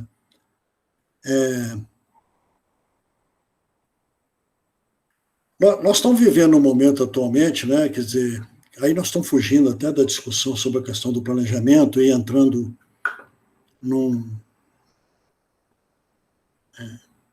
o que fazer, né? Na ideia do que fazer, né? Mas eu tenho lido muito sobre Lefebvre, né? Esses últimos vários anos aí. Não sou, digamos, aquele que eles chamam de um lefebvriano que estuda o Lefebvre à exaustão, mas eu me apoio muito em Lefebvre para discutir as minhas coisas, né? E cada vez que eu leio Lefebvre, eu vou descobrindo coisas dele que às vezes estão assim numa entrelinha, né? Uma coisinha ali. Outro dia eu estava relendo lá a Revolução Urbana dele, né? Que é uma ideia, né? Uma utopia, uma coisa, né? Que ele, até mais recentemente ele tem um pequeno artigo que ele já fica meio desiludido com essa ideia da possibilidade de uma sociedade urbana, né? Da forma como ele coloca. Mas lá me apareceu a ideia de ele falando da possibilidade aí de uma revolução urbana. Ele fala sobre a importância de você juntar a teoria com a prática e também, nesse meio, entrar com a questão do método, né? Mas ele fala sobre a ideia de projeto. É necessário um projeto. Puta merda, né? Desculpa. Que diabo do projeto é esse, né? E comecei a tentar andar por aí. É um artigo que eu estou tentando escrever, já tem uns 3 meses, até agora ele não saiu ainda do papel, né? Mas depois eu fui lá no outro texto que eu li mais recentemente, que é o Manifesto Diferencialista, que ele volta nessa questão, né? Quer dizer, ele fala sobre... Desculpa, ele não nega a importância da desigualdade, né? Mas ele chama atenção para a questão da diferença, né? Ele chega em determinado momento, no outro artigo, ele fala que o espaço socialista, no sentido que ele entende que é o espaço socialista, ele será o espaço da diferença. Engraçado, né? Quer dizer, é aquela dificuldade que teve o chamado socialismo real de compatibilizar essas duas coisas, né? Quer dizer, uma busca de uma igualdade, mas respeitando determinado tipo de diferença, etc, etc. Então, no manifesto diferencialista, ele discute um pouco isso, né? Mas fica sempre no ar ainda essa ideia de que é o projeto, né? Lá ele chama atenção e fala, não, nós não podemos pensar na ideia de projeto, caminhando na direção de um modelo, né? Se o projeto caminhar na direção de um modelo, está errado, né? Você não pode ter um... Ele falou, os modelos já mostraram que deram errado no passado, né? Então, ele começa a insistir muito que o que nós precisamos de mais do que modelo e mais do que, de fato, né, mais do que um modelo, quer dizer, esse projeto ele tem que ser traduzido muito mais na forma de caminhos, né? Ele falou, não, Lenin e Marx já falavam sobre isso, não falavam mais do que caminhos, não estavam falando em modelos, né? Se levaram isso para modelos, tinha alguma coisa estava errada, né? Que na verdade está falando sobre caminhos. Então, eu estou dizendo tudo isso, é a minha angústia também, eu estou no meio disso, né? Quer dizer, eu não tenho resposta para você não, né? Quer dizer, eu estou tentando agora descobrir o que é esse caminho, né? Quer dizer, como é que a gente pode pensar em caminhos, né? Essa disciplina que você está dando não é parte desse caminho, quer dizer, né? A discussão que a gente faz, a nossa prática na universidade não é parte desse caminho, ou não? Ou será que isso é muito pouco? Ou será que nós temos que nos reunir com mais diálogo e pensar na ideia de uma possibilidade de um projeto? Eu estava conversando outro dia com um amigo meu que trabalha sobre a questão tributária, né? O sistema tributário brasileiro. Fabrício, você deve conhecer o Fabrício Augusto de Oliveira. Uhum. Ele me passou uma entrevista dele, que ele fala isso lá, né? Ele fala assim, não, para você pensar hoje numa reforma uma reforma tributária de fato, você tem que ter um projeto de sociedade. Não é? Quer dizer, porque o nosso sistema tributário sempre foi totalmente iníquo, né? Ele penaliza os mais pobres, né? Através dos chamados impostos indiretos. Quer dizer, todo mundo fala nisso, né? Quer dizer, mas, de fato, realmente eu não sei, né? O Lefebvre, lá no Manifesto Diferencialista, ele gosta de soltar umas frases assim, meio bombásticas, né? Tem uma hora que ele diz o seguinte, olha, não há pensamento sem utopia. Então, quer dizer, nós temos que estar no meio de tudo isso aí, né? No meio de... A utopia tem que estar lá, mas o projeto não dá conta de uma utopia, mas a utopia está nos guiando, né? Agora, a gente... E eu acho que praticamente quase impossível também de você delinear um caminho, né? Claro. Aí vira modelo. Não sei, realmente eu não sei. Eu estou aqui só... desculpa aí, mas eu estou só vendo para onde que eu estou caminhando também. Eu estou tentando pegar alguns autores, alguns elementos para tentar discutir essa ideia de projeto, né? Não sei se nem ranhei do que você perguntou, né? Não, imagina, a reflexão é reflexiva mesmo, né? Não é responsiva. Agora, o Lucas, outro dia eu estava vendo um negócio do Dario Pediaço. Ele falou um negócio muito interessante, não sei se você viu. Ele falou assim, eu nunca aprendi a jogar futebol, eu perdi muito tempo fazendo gol. Quer dizer, por aí. Será que nós estamos perdendo muito tempo no futebol e estamos esquecendo de fazer gol, né? Eu não sei, não estou me invertendo, né? Sei lá. Quer dizer, eu estou pensando aqui, nós temos que discutir um pouco qual é o sentido de prática para a gente, né? Uhum. Eu não sei, né? Nesse sentido aí, pessoal, aproveitando, tem um livro que foi editado pelo Geraldo e outros autores, um livro que a gente chama o Livro da Capa Laranja. Ele é de 2014, não sei. 2016?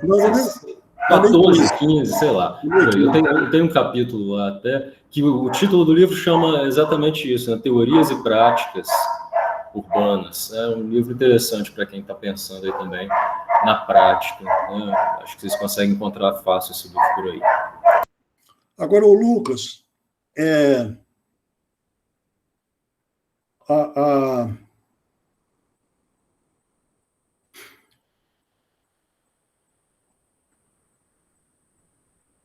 eu acho...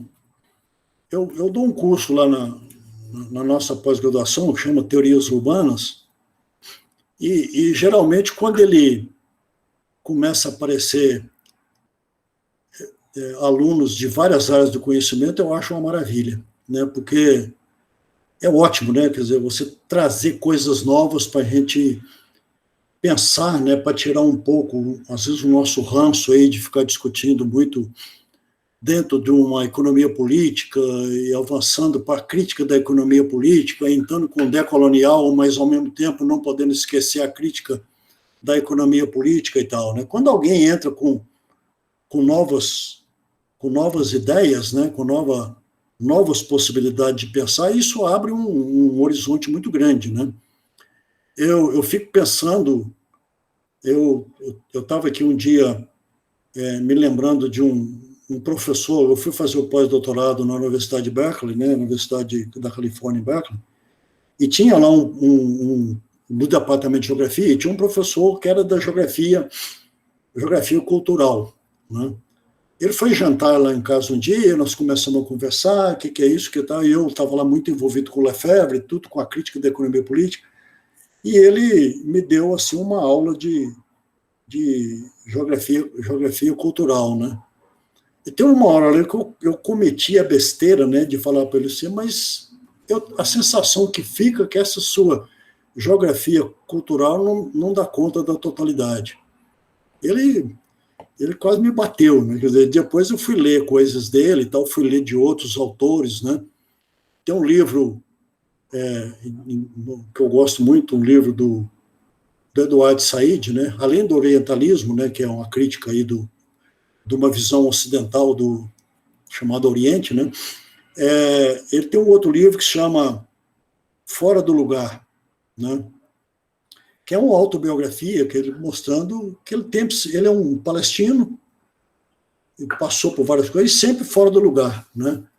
É uma abordagem cultural, mas ele trabalha aquilo de uma forma brilhante, né? Quer dizer, você pega e ali você tem, através de um outro olhar, um outro ângulo, né? Você começa a entender, né? A perceber que é muito importante você fazer essa conjugação de olhares diferentes, né? É daí que eu acho que nasce a ideia de transdisciplinaridade, né? Ninguém fala assim, eu sou transdisciplinar, não existe isso, né? Quer dizer, o professor João Antônio, João Antônio de Paula, da FACE, Faculdade de Ciências Econômicas, ele costuma falar que esse objeto e esses sujeitos com os quais a gente trabalha, eles exigem a transdisciplinaridade. Quer dizer, uma disciplina não dá conta, né? Uma disciplina específica não dá conta deles. Você precisa de quebrar as fronteiras disciplinares para você dar conta desse tipo de coisa, né? E aí, então, que eu faço essa diferença, né? Quer dizer, eu estava vendo, inclusive, uma palestra outro dia de um sul-africano, ele também falando sobre isso. A multidisciplinaridade, o foco, ela é muito na disciplina, né? A pessoa não vê mais do que ali o seu umbigo ou o seu quintal, a sua disciplina, né? E muitas vezes o seu potencial que ela tem, né? Eu fico me lembrando desse momento aí que eu falei que eu trabalhei muito lá nos planos do Cefal. Eu me lembro de um determinado momento lá que tinha um economista trabalhando com a gente, um cara brilhante, e trabalhando lá o Vale do Aço, ele foi fazer uma abordagem econômica do Vale do Aço, ficou belíssima, mas passava ao largo da ideia de um espaço socialmente produzido, que é o Vale do Aço, que é a forma como aquilo que interessava mais do ponto de vista aí do planejamento territorial, né? Então, quer dizer, era uma abordagem ainda dentro dessa ideia que a gente poderia chamar de multidisciplinar, né? Quer dizer, as disciplinas não conversavam muito, né, nesse tipo de planejamento. A interdisciplinaridade, né, quer dizer, outro dia eu estava conversando com uma colega minha lá do apartamento, ela falou assim, não, a geografia, para mim, ela está no campo aí da interdisciplinaridade. Quer dizer, aquilo que você quer entender, né, que é o espaço socialmente produzido, os fenômenos espaciais, tudo isso, ele exige, né, que, para o seu entendimento, uma abordagem interdisciplinar. Mas, mesmo assim, ainda tem muito foco na disciplina, quando você fala interdisciplinar. Você está focando no objeto, né? Agora, praticar a transdisciplinaridade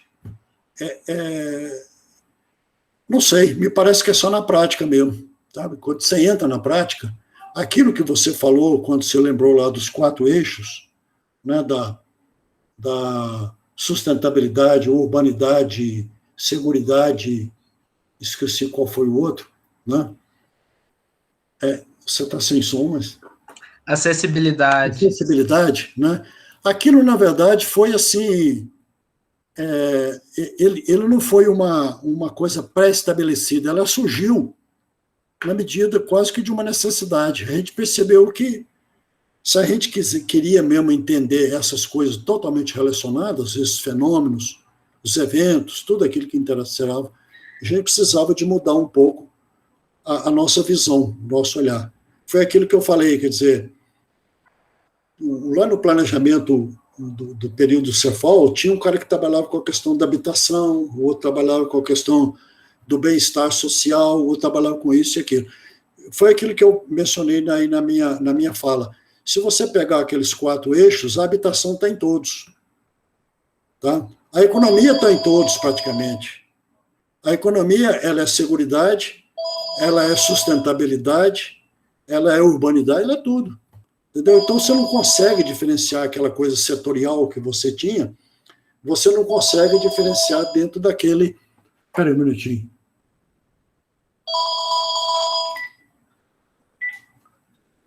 Esses troços que... propaganda. A gente tem que manter um telefone fixo aqui ainda por uma série de motivos familiares, mas cai coisa demais. Mas então, quer dizer, aquilo lá, na verdade, foi quase que uma consequência inevitável. Né? Nós fomos andando e falamos, olha, do jeito que estava criando caixinha de novo. Se não era habitação e tal, mas eram já umas caixinhas bem determinadas que as equipes começaram a pertencer àquela caixinha. Na medida em que viraram os 4 eixos, diluiu tudo isso, né? Virou uma... Né? O Roberto gosta de usar a palavra implosão. Aquilo anterior foi implodido, se transformou nisso. E olha... E foi muito bem aceito nas nossas oficinas participativas. Todo mundo entendia perfeitamente o que estava querendo ser dito com esses 4 eixos. E até hoje está lá. Né? Hoje, por exemplo, eu estou vendo que estão querendo fazer uma nova revisão do plano diretor, do PDDI. Inclusive, parece querendo convidar a universidade de novo, não vou ter fôlego para isso. E está lá dizendo o seguinte, olha, na revisão tem que ser obedecido os 4 eixos tais. Né? Foi uma coisa muito interessante que nos permitiu colocar em prática essa ideia de interdisciplinaridade. Né? Você me fez uma pergunta no final que eu sinto muito, eu esqueci ela aqui. As variáveis que devem ser, né? Eu não sei, né? Isso você tem que encontrar, né? Quer dizer... não sei, realmente não sei, né? Quer dizer, quando a gente começou esse nosso plano, a gente não definiu, nós vamos trabalhar essa e aquela variável, né?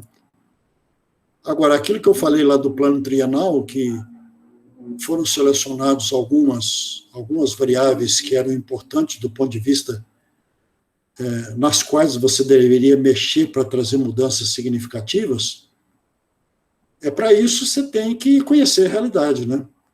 E, a partir dela, você tentar filtrar essas variáveis, digamos, estruturais que precisam ser trabalhadas. Claro que no planejamento territorial, a gente teve várias mudanças, né? Por exemplo, essa introdução da questão ambiental, né? Ela surgiu também, né? De repente começou, isso foi apresentado no seminário, a ideia de você pensar para além da Terra, simplesmente, para além do uso da terra, você pensar também, não a questão ambiental puramente, mas pensar na natureza, essa natureza também com seu uso social, ali cabendo uma agricultura familiar e saudável, né? O passeio ciclístico, turismo, questões culturais, tudo cabia dentro disso, né? É uma visão muito ampla, para além daquilo que os planos diretores consideravam como uma questão ambiental, né? Então, tem aí eu tenho dia que me dá uma certa angústia, que a gente tem tentado escrever sobre a nossa experiência, mas é muito difícil você passar essa experiência, né? Por exemplo, metodologia, se você perguntar, tem um texto que chama metodologia? Não tem, né? Eu acho que tem até medo, se um dia a gente resolver escrever sobre metodologia, eu tenho medo dela virar um modelo, né? Não pode, né? Quer dizer, na verdade, ela foi criada, né? E está aí, né? Talvez eu consiga falar sobre ela, mas eu não me atrevo a escrever sobre essa metodologia, né?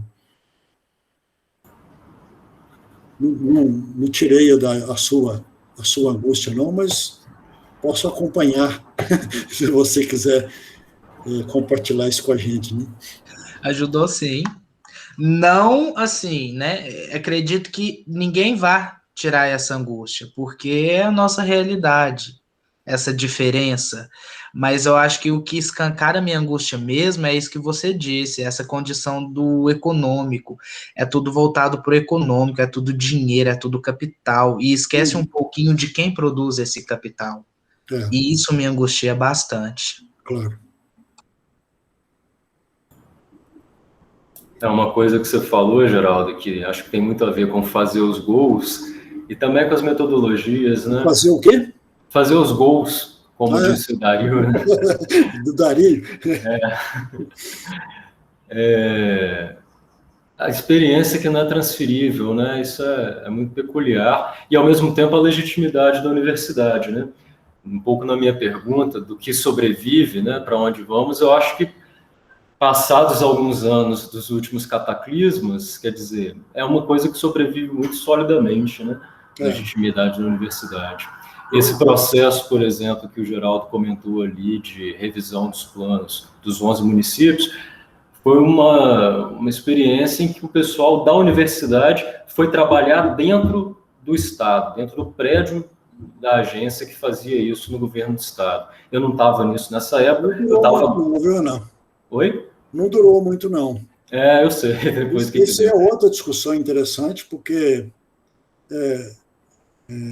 na verdade, não estava vendo a integração que a gente gostaria que tivesse. Uhum. Desculpa, eu te interrompi. Não, tranquilo.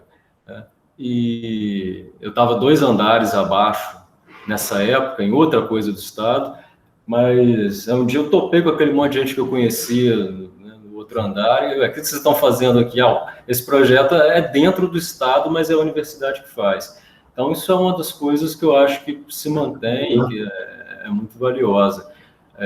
De todo modo, continua tendo, né, uma legitimidade muito forte, essa mesmo das oficinas lá, das cartografias sociais, né, de você ir no município e o morador marca o mapa, né, a universidade leva o mapa, né, quase que branco, e quem marca o mapa, quem sabe do território é o morador, né, não é o técnico da universidade, mas as pessoas dão um respaldo grande, né, ao trabalho da universidade, e continua aí nos procurando, né, apesar de toda a conjuntura, né, fez uma coisa agora para a Prefeitura de BH, com a ITBI, hoje a Prefeitura de Niterói nos procurou também com coisa desse tipo, vai começar um outro curso com a Prefeitura de BH, então, assim, independente das tragédias mais recentes, são produtos das décadas passadas que vão ficando, vão se consolidando e virando outra coisa, né? Bom, pessoal, batemos aqui às 4 da tarde. Se não tiver nenhuma questão muito pontual, muito rápida, a gente vai encerrando.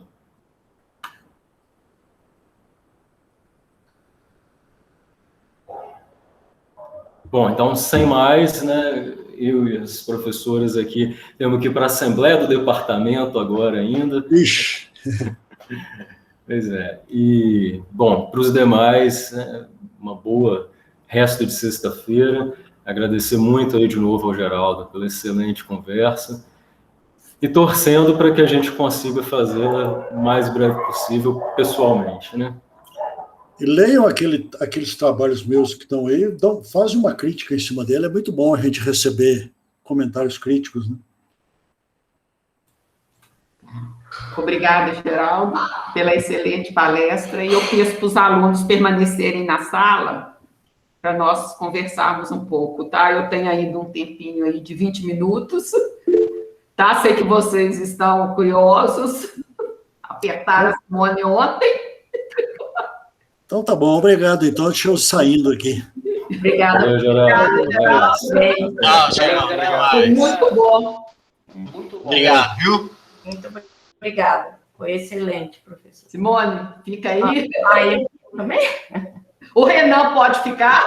Ah, meu Deus. Eu já podia ter apertado o botão 2 segundos antes aqui. Deixa eu só parar de gravar. Nós apertamos o Simone ontem, Patrícia, ela não quis falar nada.